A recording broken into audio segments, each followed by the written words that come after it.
Bueno, muy buenas tardes. Mi nombre es Ricardo Silva, soy docente de la Universidad Atlántica Argentina, estoy a cargo de la cátedra de psicoterapias y bueno, hoy ya culminaríamos con la cursada 2020, con temas que quedaron pendientes de la unidad 6, que bueno, ya hicimos un avance respecto a lo que es la finalización de un tratamiento, ¿no? Dentro del contexto de una terapia breve y bueno, tenemos dentro del programa algunos textos fundamentales que hacen a la cuestión ética, ¿no? A la ética desde la cual vamos a ordenar nuestras intervenciones como psicoterapeutas. Veníamos hablando como que el marco ético es como la plataforma, ¿no? El cimiento desde el cual vamos a no solamente ubicar el marco teórico desde el cual abordamos este trabajo tan delicado que es propio de lo que entendemos por salud mental, como venimos diciendo desde las primeras clases, en lo que hace la producción de salud mental, en tanto somos trabajadores de la salud mental, los psicoterapeutas, sino también, más allá de referir al posicionamiento teórico, la adopción de las técnicas, ¿no? que también están entrelazadas, interconectadas con la teoría.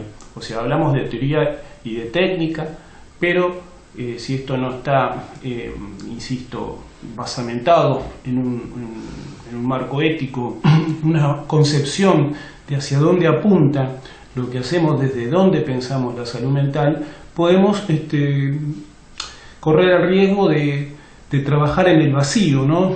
Si no hay una ética de base, el exceso de teoría puede alejarnos de la realidad en que estamos, ¿no es cierto?, insertos, si no tenemos en cuenta los procesos sociales, históricos, políticos, económicos, culturales, en los cuales se mueven las instituciones académicas, las universidades, ¿no?, los programas de investigación.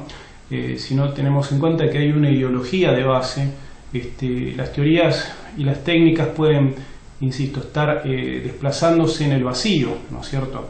Y ante todo, ¿a qué queremos llegar? A que podemos terminar utilizando la teoría y la técnica al servicio de intereses que no tienen que ver con la salud mental de la población, sino que pueden llegar a tener que ver con todo lo contrario, ¿no? Sabemos de colegas que trabajan para determinados intereses, pueden ser económicos o políticos, que han colaborado en contextos dictatoriales con técnicas de lavaje de cerebros, ¿no?, de alienación, de defender, digamos, intereses que no tienen que ver con una concepción de salud mental como derecho, sino de salud mental como mercancía. Bueno, sobre esto ha habido en nuestro país colegas, psicoanalistas, especialmente en los años 70, los grupos Plataforma y Documento denunciaron cómo el lugar del trabajador de la salud mental puede verse desviado hacia el trabajo en favor de intereses que no habilitan el resguardo, la protección de la vida, de la dignidad, de la igualdad de oportunidades. Entonces, bueno, lo que nos queda pendiente es ver más allá del final de un tratamiento, ¿no? Y acá podemos pensar tanto en el paciente como en nuestro lugar como terapeutas. Más allá del final del tratamiento, cómo entendemos nuestro lugar en el mundo, cómo entendemos que una concepción de salud mental va de la mano de los procesos sociales. Si tenemos una sociedad enferma, ¿no?, si tenemos una sociedad regida por intereses perversos, por gobernantes perversos, ¿qué se puede esperar, ¿no?, ante una población que de alguna manera reproduce los mensajes que se propagan desde las instituciones que organizan el tejido social.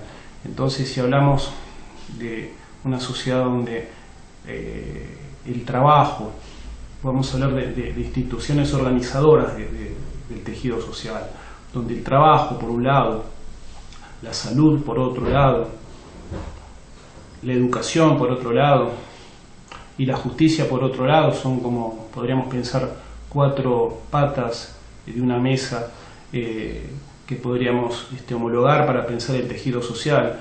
Cuando la justicia no opera como tal porque rige la impunidad, cuando la salud no opera como tal, cuando de pronto durante determinados gobiernos se quita los ministerios de salud, donde no hay un cuidado de la salud, donde el trabajo, las condiciones laborales no permiten que cualquier sujeto pueda ganarse dignamente la vida, ¿no? O cuando el sistema educativo no funciona como tal, ¿no? Donde se entrecruzan las dificultades económicas por los cuales, más allá de que estén los derechos planteados, no todos los sectores de la población tienen acceso a la misma posibilidad de acceder a la educación. Entonces, bueno, cuando nada de esto funciona, pero funciona un gran como sí, obviamente, ¿no?, que los sujetos que somos un poco producto de estas instituciones, tal vez vamos a estar perdidos en un gran laberinto donde el como sí rige y donde las ansiedades confusionales comienzan a primar en un mundo muy parecido a una torre de Babel, donde todos hablamos distintos idiomas pero no nos entendemos, más allá de que creamos estar dentro de un mismo marco social. Bueno, algo de esto es lo que queríamos plantear como para compartir algunos conceptos que están planteados en textos de la bibliografía de psicoterapia. Por ejemplo, hay un texto muy importante para nosotros que es el de Hernán Kesselman, donde habla de la responsabilidad social del psicoterapeuta en tiempos de globalización. Hernán Kesselman, un autor que ha estado presente a lo largo de toda esta cursada, en distintos textos que hemos visto, planteaba a principios de este siglo XXI algunas cuestiones que es importante recordar, como que los procesos sociales durante la llamada globalización de la economía de mercado han dado lugar a un tipo de subjetividad donde podríamos decir que por un lado el individualismo ha primado por sobre la tendencia a la cooperación, por sobre la tendencia a la acción solidaria, ¿no? Y como mucho de esto vinculado al individualismo conecta con lo que serían las patologías narcisistas, como el consumismo tan propio de la subjetividad propia de la posmodernidad o de la globalización de la economía de mercado ha promovido un tipo de subjetividad vinculada a las adicciones, ¿no? Como de pronto la competitividad tan propia de las sociedades posmodernas derivadas de la globalización de la economía de mercado ha dado lugar a una subjetividad donde la agresividad y los niveles de violencia se van naturalizando para poder sobrevivir, y donde esa violencia también se multiplica en un contexto donde rige la impunidad, donde no hay una ley ordenadora, donde la justicia no funciona en tanto y en cuanto el poder económico puede comprar jueces, y donde de pronto no se preserve, no se garanticen el claro y prolijo y adecuado funcionamiento de un orden social donde prime la defensa de los derechos humanos. Cuando se cae en un contexto donde los delitos de lesa humanidad donde el agresor es el Estado y se consideran delitos no contra un sujeto individual, sino contra toda la humanidad, donde los excesos por parte de un aparato estatal totalmente ajeno a los intereses de un pueblo, como ha ocurrido en los últimos años con las políticas neoliberales, con la colaboración de un aparato mediático, ha generado una situación paradójica dentro de este siglo XXI, donde nos encontramos con pueblos en distintos lugares del mundo que votan a gobernantes con características xenófobas, características misóginas, características homofóbicas, ¿no? Algo que podía ser considerado impensable a fines del siglo XX. Entonces, bueno, todo esto, que es el conglomerado del marco en el cual vamos viviendo, donde aparte de la globalización de la economía del mercado, se ha visto complementada con un curioso avance del neofascismo, ¿no? Insisto, distintos países del mundo, tanto en Europa como en América, que se voten candidatos que de alguna manera conspiran desde su propia discursividad contra valores básicos de la democracia. Esto, bueno, nos lleva a pensar que, bueno, hay algo que no está funcionando bien en cuanto a los criterios que, por lo menos desde el psicoanálisis, basados en el respeto por la diferencia, serían básicos para pensar la salud mental. Hernán Kesselman decía que, bueno, durante este contexto de globalización, algo que ha ocurrido es la supresión de las fronteras, ¿no? Habla de un contexto, esto es muy interesante, de guerra total, ¿no? Donde acá hay una serie de elementos interesantes a considerar. Vicente Cito Lema, el periodista, filósofo, poeta, que fue director de la Universidad de Madres de Plaza de Mayo, ¿no? Fue el primer director de la Universidad Popular Madres de Plaza de Mayo, comentaba hace algunos años cómo a partir del ataque a las Torres Gemelas y a partir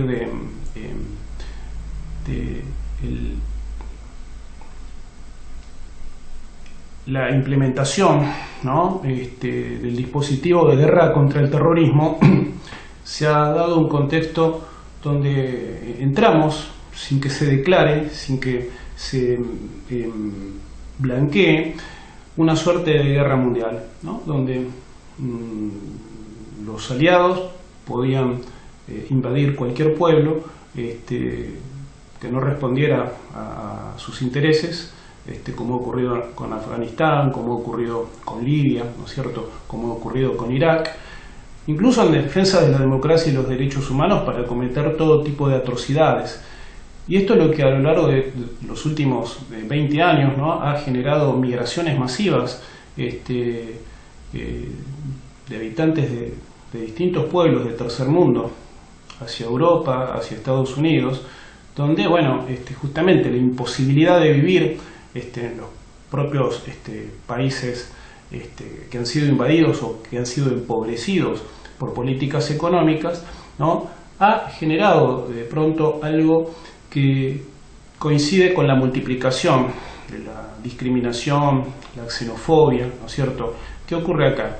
En una guerra que opera, pero no ha sido declarada como tal, ocurriría un fenómeno, esto es lo que decía Cito Lema, similar a lo que ocurre en una familia donde hay abuso, pero esto está, digamos, silenciado, ¿no? Comienzan a aparecer conductas extrañas en una familia donde hay abuso y este abuso no se dice, ¿no?, que llevan a altos niveles de confusión, ¿no?, altos niveles de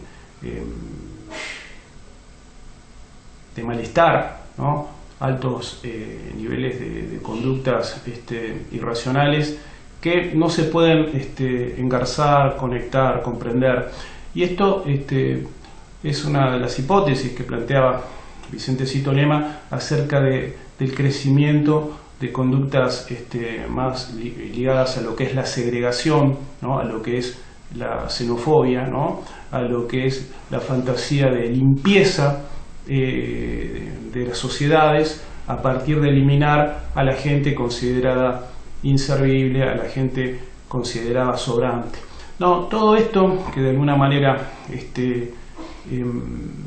viene dado ya desde antes de esta pandemia 2020 de coronavirus, son elementos que creo que es interesante que los trabajadores de la salud mental tengamos en cuenta para entender de dónde vienen conductas que podrían parecer como surgidas de una generación espontánea, pero que muy probablemente hayan sido inducidas producto de todo este tipo de episodios lamentables que vienen dándose en un mundo regido por personalidades psicopáticas, ¿no? Y es como pensar en una familia regida por personas psicópatas, como mínimo van a surgir muy probablemente hijos psicóticos, hijos que crecen en medio de una sociedad netamente confusional, donde no hay función materna, no hay afecto, ni hay función paterna, protectora, ¿no es cierto? Bueno, las nuevas subjetividades vienen formándose en medio de este tipo de contextos. Acá Kesselman hablaba del pasaje de una sociedad disciplinaria a una sociedad de control, ¿no? De estar confinados a estar prisioneros hacia lo abierto, ¿no? Estas serían algunas paradojas del mundo de hoy, ¿no? Cae un poco el ideal moderno de que la ciencia y la tecnología nos iban a dar la felicidad, ¿no? Y donde, bueno, el escepticismo resultante viene de la mano de muchas de estas problemáticas actuales, donde el pánico, el miedo a quedar afuera, el terror de inexistencia que en algún momento planteaba la psicóloga Ana Quiroga.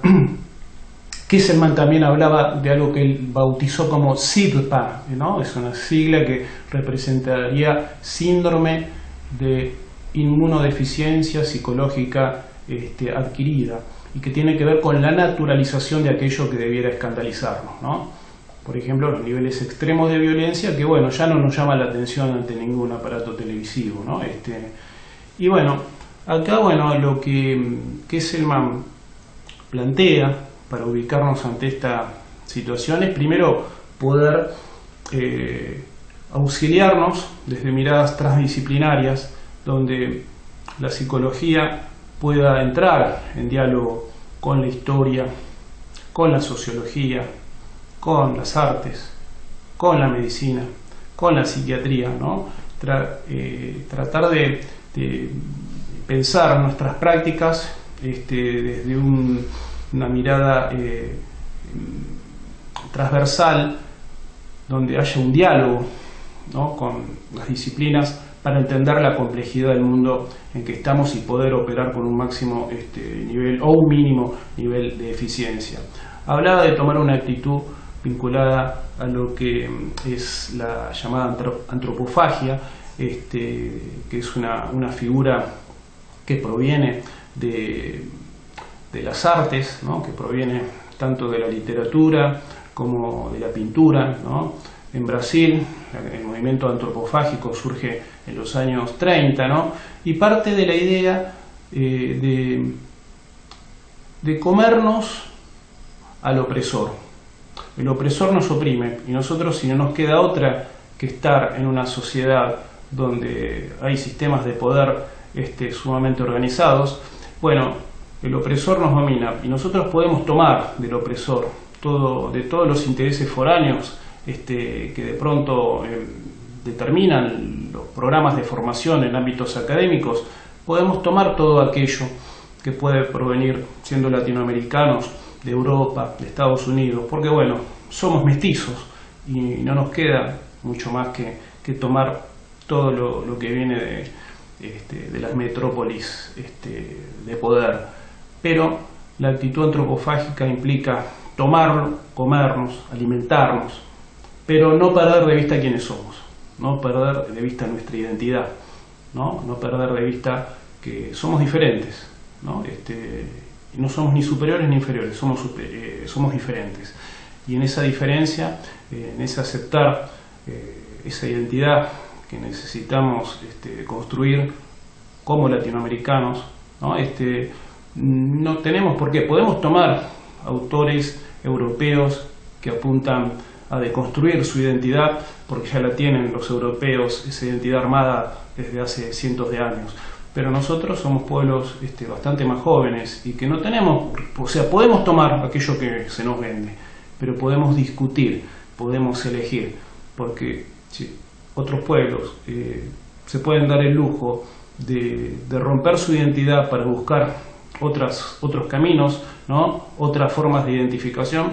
Nosotros somos mestizos y somos producto de una invasión que se dio hace 500 años y donde muchos de los valores que decimos que son nuestros, son propios, en realidad han sido inducidos, ¿no es cierto? Entonces acá está el punto. Si somos el opresor y somos a la vez el oprimido, ¿qué podemos construir en el medio a partir de reconocer toda esta realidad que lamentablemente sigue vigente, ¿no? Dentro de las condiciones sociales que se han dado en los últimos 30 años y que, bueno, este año particularmente se han multiplicado dentro de una pandemia que ha activado ansiedades confusionales que ya venían dadas desde hace un tiempo, ¿no?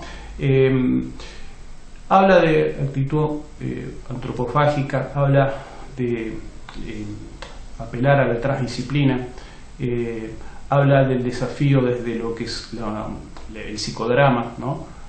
Que Esselman trabajó desde el psicoanálisis, trabajó desde el psicodrama, y de tomar los conceptos de multiplicación dramática. La multiplicación, decía que Esselman, abre distintas formas de interpretar una realidad, a diferencia, o sea, la multiplicación abre la interpretación tomada de determinada manera, puede llegar a cerrar lecturas de los casos que podemos pensar. En los distintos Zooms donde hemos trabajado el análisis de casos clínicos, nos hemos aproximado un poco a esta idea de que más allá de poder ver una lectura posible de un caso, la multiplicación de las lecturas que hemos podido ir haciendo en grupo abre un camino que intenta lograr un mínimo nivel de unidad dentro de una diversidad a respetar. Algo de lo que hemos planteado en los Zooms, con los análisis de casos, bueno, conecta con mucho de lo planteado en este texto de Hernán Kesselman en cuanto a poder multiplicar nuestra lectura y por ahí también, desde esta mirada antropofágica, poder ver que lejos de pensarnos simplemente como oprimidos ante un opresor y reconociendo que hay algo del opresor que está dentro nuestro, Kesselman, un poco amplificando el concepto de grupo interno de Enrique Pillon-Rivière, tomando herramientas del psicodrama, plantea también tomando referencias del concepto de grupo interno de René Caes, la idea del heterónimo, ¿no? Poder descubrir los otros yoes que nos habitan, inclusive aquellos yoes más desagradables, ¿no? En vez de denunciar el fascismo imperante en el mundo, es interesante poder ver el propio elemento fascista que tal vez puede estar inserto en nuestro mundo interno cuando menos nos damos cuenta. La utilización de recursos psicodramáticos donde podemos ver nuestras miserias, nuestras propias contradicciones, nuestros propios elementos fascistas, sería una forma de liberarnos de todo ello, ¿no? En tanto y en cuanto podemos vernos como parte de un mundo donde nadie está por fuera, ¿no? De caer en determinados mecanismos que por otro lado son mecanismos que derivan, ¿no? de un status quo donde no siempre nos encontramos con comunicadores, no siempre nos encontramos con docentes, en el ámbito que sea, además allá de los ámbitos universitarios estoy hablando, donde no siempre nos encontramos con trabajadores de la salud que trabajan en línea con el discurso que emiten, porque muchas veces lo que hacemos, ahí está el texto de Pavlovsky que está en la bibliografía, ¿qué hacemos con lo que sabemos?, donde no siempre los discursos coinciden con los actos, ¿no? No siempre existe esa coherencia, ¿no? Que sería como un elemento clave para pensar la salud mental en términos eficaces, en términos efectivos, en términos operativos. Kesselman, en este interesantísimo texto, habla de un paradigma que se basa en una ética ligada al compromiso con la vida, en una estética basada en intentar lograr un clima de existencia que apunte a hacer de nuestra vida una obra de arte. Y acá está mucha esta idea que había tomado Kesselman de Pillon Rivière: transformar lo siniestro en maravilloso, ¿no? Poder trabajar lo inconsciente, mucho de lo inconsciente, mucho de lo onírico, ¿no? Es lo que genera los procesos artísticos, ¿no? Los procesos de creación de elementos nuevos, ¿no? Y en la medida que podemos manejar, conocer el funcionamiento de las dinámicas inconscientes que van de la mano de los procesos expresivos creativos, aquí podemos agregarle a la ética una estética, ¿no? Que apunte a mejorarnos a nosotros a la vez que vamos intentando mejorar el contexto. Y habla de un paradigma que, aparte de ético y estético, también puede ser político, en tanto y en cuanto nos hacemos cargo de nosotros mismos, de los distintos aspectos que nos habitan, ¿no? Tomar la tutela en la producción de nuestra propia subjetividad, reconociendo todas las distintas instancias, los distintos personajes internos que nos habitan, ¿no? Reconocerlos para poder trabajar con los otros y en simultáneo con nosotros. En relación a esta cuestión que veníamos planteando de la ética y el compromiso con la vida, yo quería cerrar esta clase. Permiso, me están llamando en un momento que no puedo atender y me había olvidado de apagar el teléfono. Bueno, quería cerrar con algunos aportes del equipo de atención de Madres de Plaza de Mayo, el EATIP, equipo de trabajo de investigación psicosocial, autores como Diana Cordon, Lucila Edelman, Darío Lagos, Daniel Kersner, han escrito algunos textos fundamentales donde hablaban del apuntalamiento del psiquismo y la relación con la estructura social. Acá estos autores hablan de la importancia de lo grupal, la importancia del grupo primario para la inscripción de lo histórico-social, para la inscripción de la subjetividad dentro de la realidad que vamos entendiendo, ¿no? Y cómo los grupos primarios de la fantasía que de pronto habilita en cuanto a lograr un sentido de pertenencia, en cuanto a lograr un depósito de la afectividad que va a constituir la identidad que vamos logrando en los vínculos desde la dependencia inicial que los seres humanos tenemos, ¿no es cierto? Bueno, todo esto que de alguna manera se gesta grupalmente, que apuntala el psiquismo, que nos va ubicando en el mundo, ¿no? Donde la fantasía encuentra un depósito en los distintos encuadres, ¿no? Que nos va dando la función materna, ¿no? La función paterna, el encuentro con estos vínculos donde vamos constituyendo subjetividad. Bueno, nos permiten ubicarnos en un mundo, pero ¿qué ocurre cuando nos encontramos con un contexto donde se rompen los encuadres sociales, donde el trabajo, la salud, ¿no? La educación, ¿no? Caen bajo una política que no cuidan la salud, que no cuidan el trabajo, que no cuidan la educación como un derecho, donde no rige la justicia sino la impunidad, ¿no? O ante regímenes opresores, ¿no? Que conocemos bastante esto que ocurrió en los años 90, ¿no? Y en gran parte del siglo XXI, especialmente en Argentina, entre 2015 y 2019, ¿no? Bueno, podemos decir que todo esto ha dado lugar a, en distintos momentos de la historia, cuando se rompe un poco el tejido social, cuando caemos en situaciones donde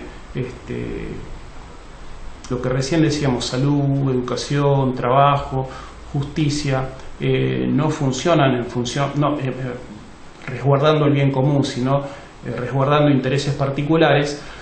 Esto sume a los sujetos, a los habitantes de un pueblo que procuran vivir de su trabajo ante una regresión psíquica, una regresión hacia ansiedades confusionales, ansiedades primitivas, esto que René Caes llamaba fantasías de no asignación, ¿no? En un contexto donde no hay ley, donde no hay resguardo del ciudadano, donde no se habilitan las posibilidades de vivir dignamente a través del trabajo digno, obviamente esto genera fantasías catastróficas, ¿no? Fantasías de no asignación, no tener un lugar en el mundo, ¿no es cierto? Y esto, bueno, estos fenómenos de regresión que también Bion los homologó con lo que él llamaba supuestos básicos, los grupos de supuesto básico, donde ante la desesperación los sujetos o se sumergen en la violencia mayor, ¿no? O en la autodestrucción, o en el refugio en grupos que funcionan tipo secta, grupos que fomentan, tal vez dan un resguardo ante la explosión confusional, brindan un resguardo subjetivo, pero que quitan, aportan una identidad de pertenencia, pero no aportan una identidad discriminada, ¿no es cierto?, en tanto y en cuanto venden de una manera tipo secta, ¿no?, promoviendo el fanatismo, formas de subjetividad más dependientes, ¿no es cierto? Bueno, ¿qué plantean estos autores, Edelman, Cordon? El trabajo grupal, ¿no? El trabajo grupal donde generar nuevos encuadres, ¿no? Donde prime el cuidado, el respeto, ¿no? Por los demás, donde prime la palabra, pero una palabra viva, ¿no? Una palabra donde podamos recorrer los opuestos, podamos recorrer las distintas contradicciones, donde sea posible la diferenciación con el otro, ¿no? Donde sea posible, dentro de un marco de cuidado, transitar la diferencia y no considerar enemigo al diferente, ¿no? Estos mecanismos o estos dispositivos grupales en los cuales el grupo de Eliatip se ha movido y ha contribuido en gran medida desde una ética basada en el cuidado de los derechos humanos, ha dado un efecto antes, durante la dictadura, trabajando con Madres de Plaza de Mayo, o luego de la dictadura, sobre todo cuando escribieron 1995, cuando escriben el texto de impunidad y los efectos de los indultos que se dieron durante el gobierno de Menem, cómo esto provocó una regresión en muchos sectores que, bueno, justamente ante la ausencia de la ley se generaron mecanismos de regresión que, bueno, cada tanto vuelven, ¿no? Acá estos autores hablan de otra cuestión central que se utilizó durante la dictadura y se ha utilizado en los últimos tiempos, donde ellos refieren al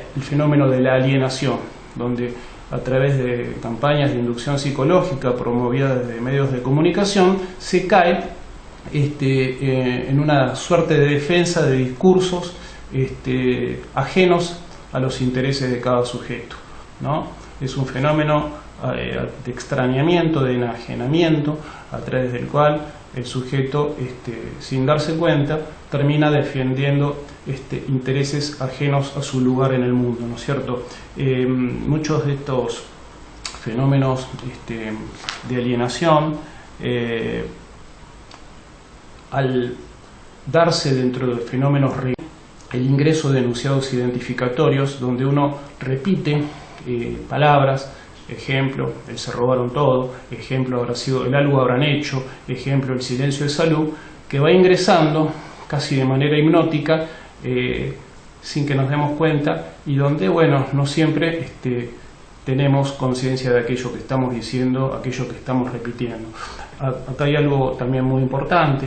Estos fenómenos, según los estudios de Cordon y Edelman, un poco han funcionado a través de alguna serie de mecanismos. Por un lado, el control monopólico de los medios de comunicación, ¿no?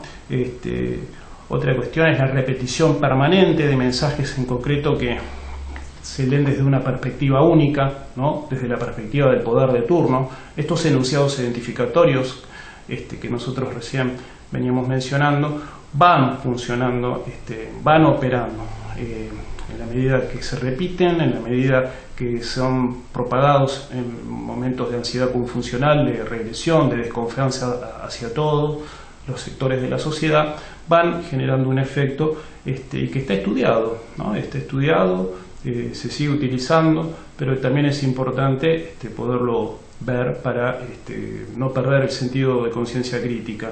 Y otro elemento que planteaban, que se implementó durante tiempos de dictadura, es la amenaza de muerte latente para todo aquel que se oponga a este tipo de discursos alienantes. Amenaza de muerte o amenaza de exclusión, de quedar fuera del sistema, ¿no? Entonces, bueno, mucho de todo esto genera terror, genera confusión, genera estados regresivos, ¿no? Y bueno, justamente lo que se plantea desde estas perspectivas es no perder el sentimiento de comunidad, no perder los espacios grupales, no perder la conciencia de dónde estamos parados, ¿no? ni perder principios básicos como la solidaridad, ¿no? o pensar que la subjetividad se constituye con los otros, no contra los otros. Para cerrar, un elemento importante que queríamos mencionar es que la tecnología, con todos los beneficios que nos ha aportado, por ejemplo la telefonía inteligente, la propagación de Internet, ¿no? Que acá, bueno, obviamente, si no existiera Internet no podríamos siquiera dar estas clases, pero también es interesante poder ver cómo han alterado, ¿no? Los distintos recursos tecnológicos aspectos de nuestra subjetividad, en tanto y en cuanto estamos ante una sociedad, ante un mundo, ante una subjetividad donde se ha vuelto moneda corriente la disociación, estar en un lugar físico pero mentalmente estar en otro lugar permanentemente a través de los mensajes que vamos enviando o estamos pendientes de lo que va ocurriendo dentro de las redes sociales. Un sujeto que va por la calle no mirando hacia adelante, que va con un teléfono a veces mientras está cruzando la calle. Creo que es un paradigma de la época, ¿no? La disociación. Otro es la desmemoria. Si todo está en Google no necesito saber a veces ni mi propio número de teléfono, ¿no? Ni las fechas fundamentales o de mi vida o de la historia de mi país. La desmemoria, la disociación, un sujeto donde la ansiedad prima por sobre la capacidad de espera, ¿no? Que es considerada una función yoica más elevada, ¿no? La capacidad de espera, la tolerancia a la ansiedad, ¿no? La tecnología ha provocado, de alguna manera va provocando sujetos ansiosos que no pueden esperar. Estamos hablando de regresiones que no surgen espontáneamente, que muy probablemente estén inducidas. Y un cuarto elemento es la dependencia, el vínculo adictivo. Bueno, nos encontramos ante una sociedad compleja, donde mucho de lo que ocurre por ahí lo estamos propagando sin darnos cuenta, pero entiendo que en la medida en que desde una ética que siga considerando la defensa de los derechos humanos como un eje central e irrenunciable, tal vez podamos pensar lo que ocurre, entender lo que ocurre, y como psicólogos, como psicoterapeutas, por lo menos, aunque no podamos revolucionar el mundo, pero estar atentos a no reproducir aquello que nos hace más daño, aquello que contribuye a la desubjetivación, ¿no? Y por sobre todo, bueno, seguir pensando a la psicología como un instrumento de cambio social, ¿no? hacia hacia un mundo más solidario, más habitable, ¿no? Donde haya una mayor posibilidad de igualdad de oportunidades. Bueno, yo quiero cerrar esta cursada compartiendo un texto del pintor Pablo Picasso que bueno, desde hace algún tiempo la vengo tomando como algo que sirve para transponer este mundo actual. Dice Picasso, ¿no? Y lo tomo y lo comparto, ¿no? Algo que, bueno, que es muy bello, que es muy interesante, que creo que nos va a resonar a muchos como algo que permite entender lo que es la vida en el mundo de los últimos tiempos, ¿no? Yo no busco, yo encuentro. Buscar es partir de hechos conocidos y querer encontrar algo conocido en lo nuevo. Encontrar es algo totalmente nuevo. También en el movimiento, todos los caminos están abiertos. Lo que se encuentra es desconocido, un riesgo, una sagrada aventura. La incertidumbre de tales riesgos solo puede ser asumida por aquellos quienes en la desprotección se saben protegidos, quienes en la ausencia de conducción son guiados, quienes en la oscuridad se entregan a una estrella invisible y se dejan atraer por metas y no determinan en forma humanamente limitada y estrecha la meta. Esta apertura hacia todo nuevo conocimiento, hacia toda nueva vivencia interior y exterior, es la esencia del ser humano moderno, quienes frente a todo miedo de soltar, experimentan, sin embargo, la gracia de sentirse sostenidos en la manifestación de nuevas posibilidades. Bueno, con esto cerramos la cursada y bueno, quedan los parciales, queda un Zoom de cierre y bueno, y luego volveremos al lugar de donde partimos, pero espero que con algo nuevo y que nos convierta en personas un poco más lúcidas para enfrentar esta realidad cambiante, inquietante, que nos ha tocado en este 2020, donde hemos tenido que llevar adelante una cursada por medios virtuales. Bueno, hasta la vuelta.